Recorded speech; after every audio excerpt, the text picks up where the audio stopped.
अस्सलामुअलैकुम दोस्तों, मैं हूं राव कमर रिजवान और आप देख रहे हैं मेरा यूट्यूब चैनल।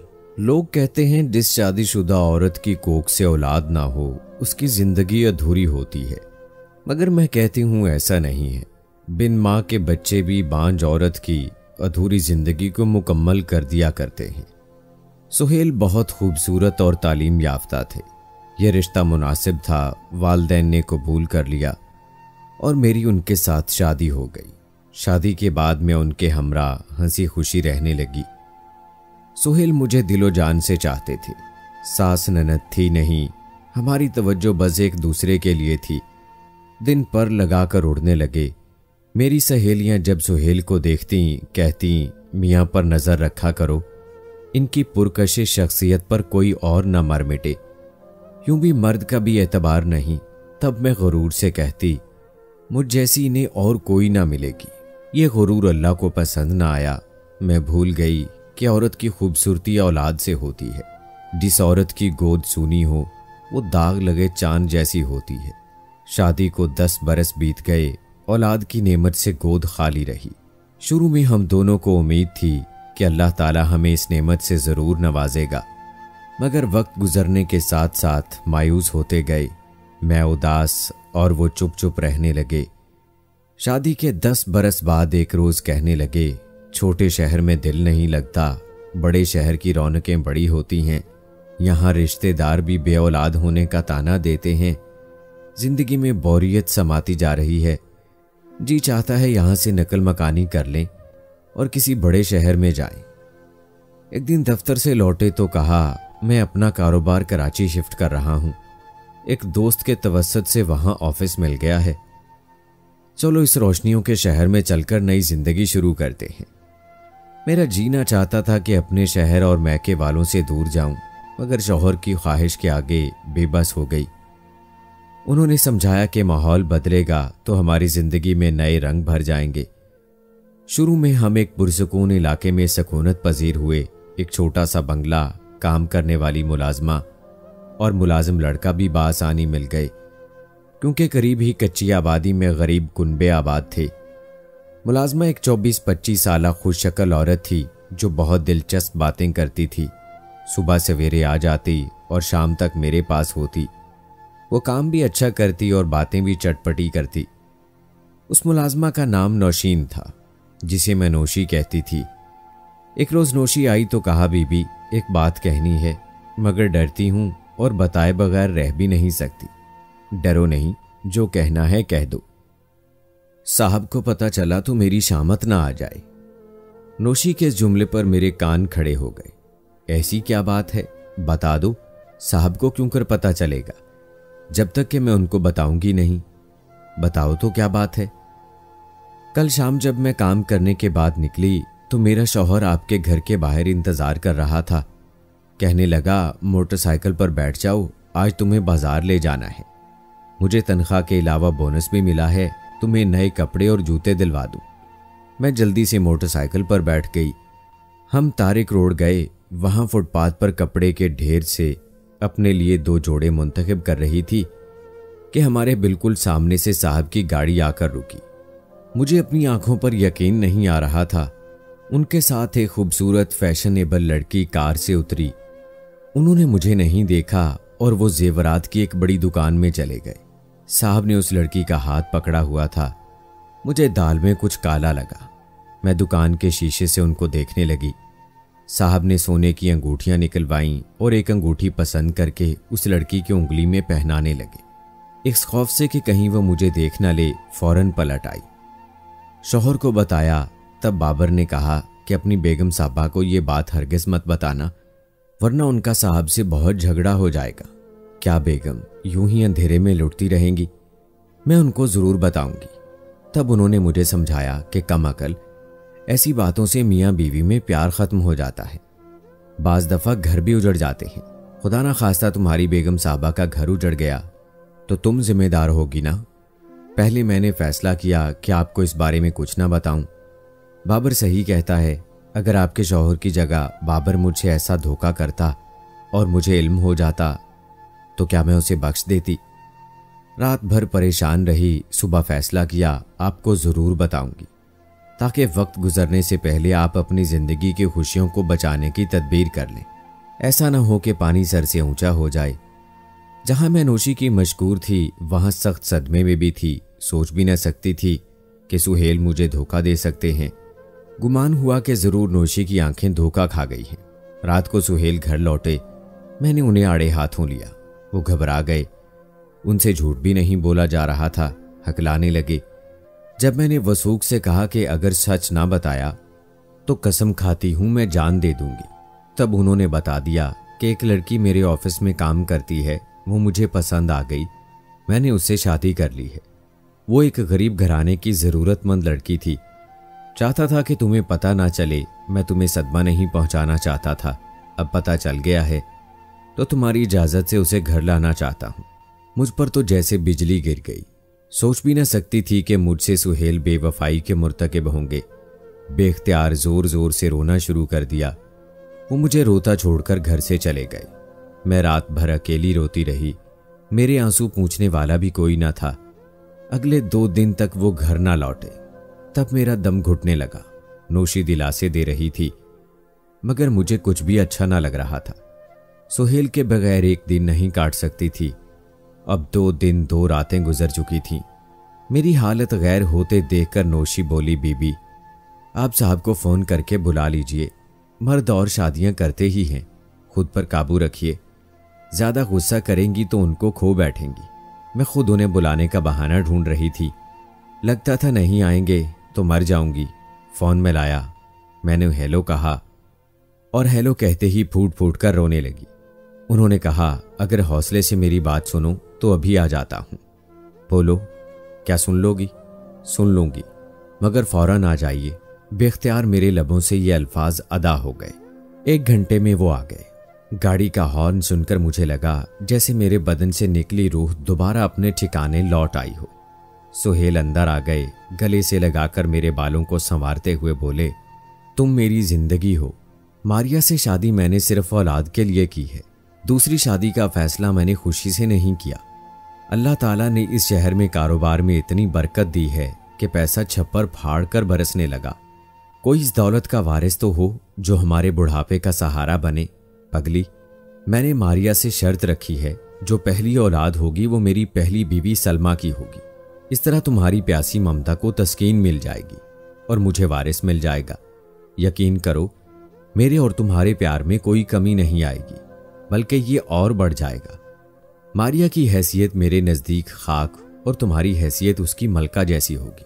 ये सारी कहानी सुनकर मैं खामोश हो रही। अब कहने सुनने को क्या रहा था। सुहेल शादी कर चुका था, मेरी मर्जी से क्या फर्क पड़ता था।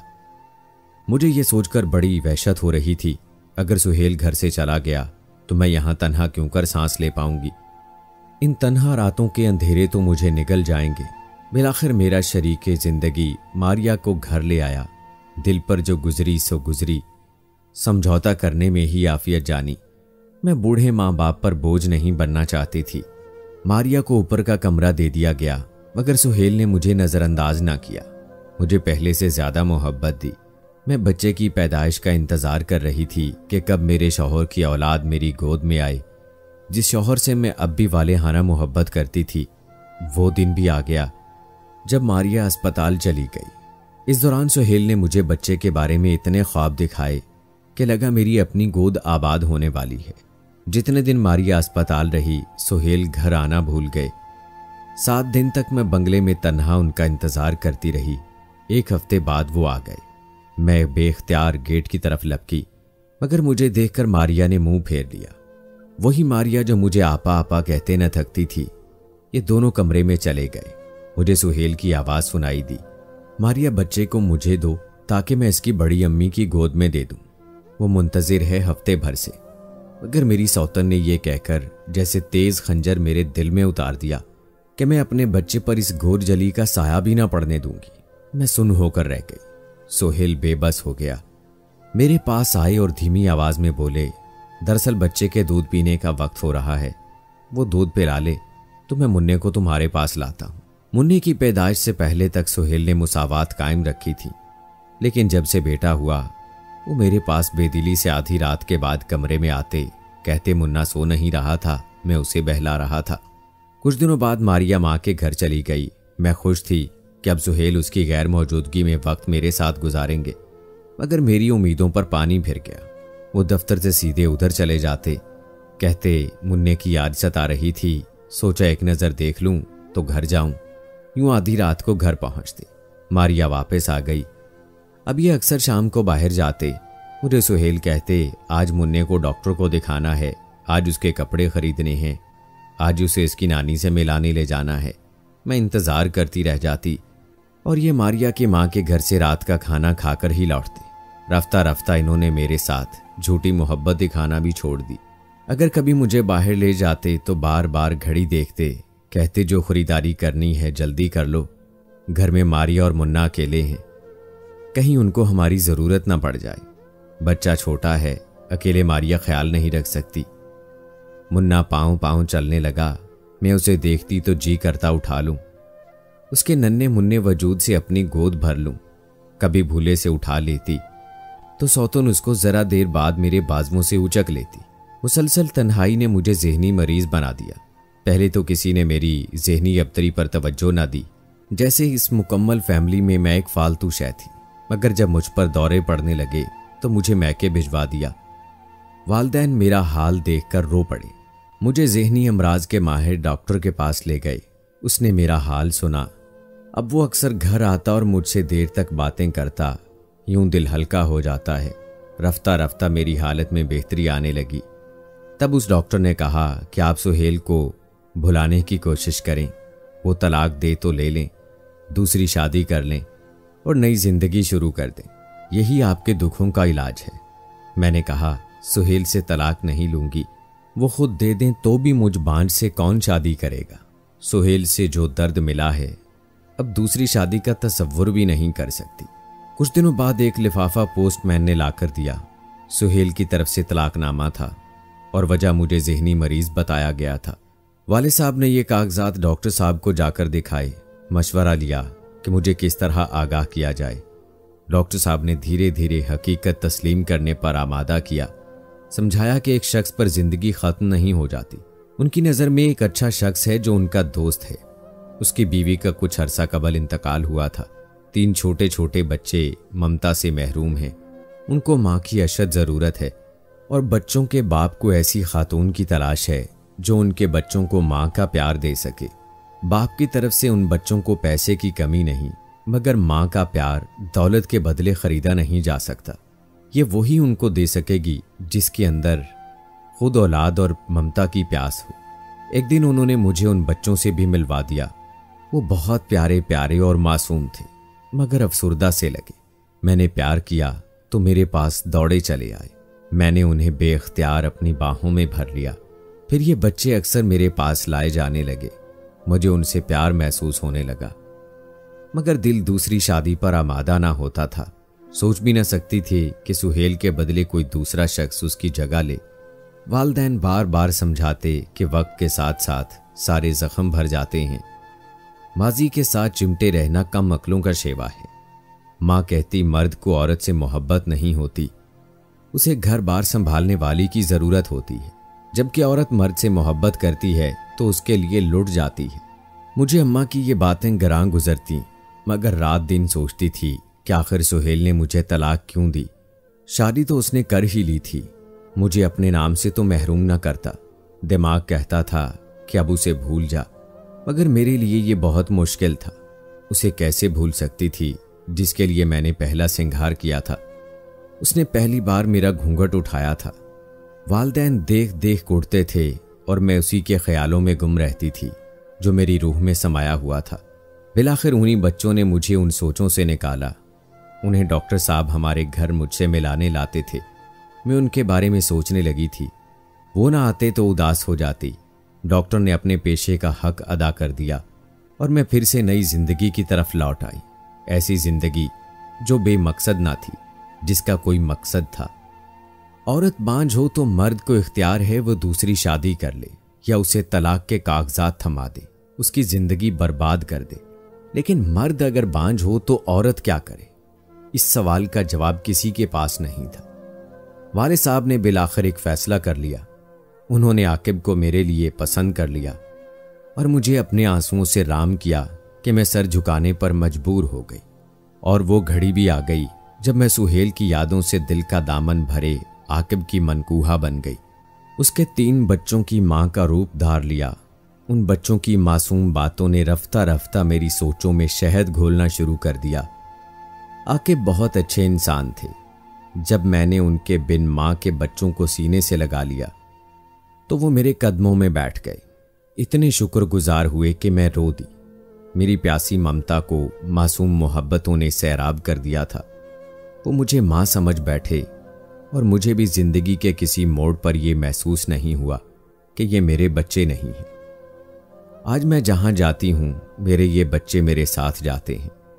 मैं उनके बगैर नहीं रह सकती और ना ये मेरे बगैर रह सकते हैं। मैं इनके बगैर अधूरी हूं और ये मेरे बगैर नामुकम्मल। वो खुशी जिसके लिए मैं तरस रही थी, आकिब के बच्चों ने वो खुशी मेरे दामन में भर दी है।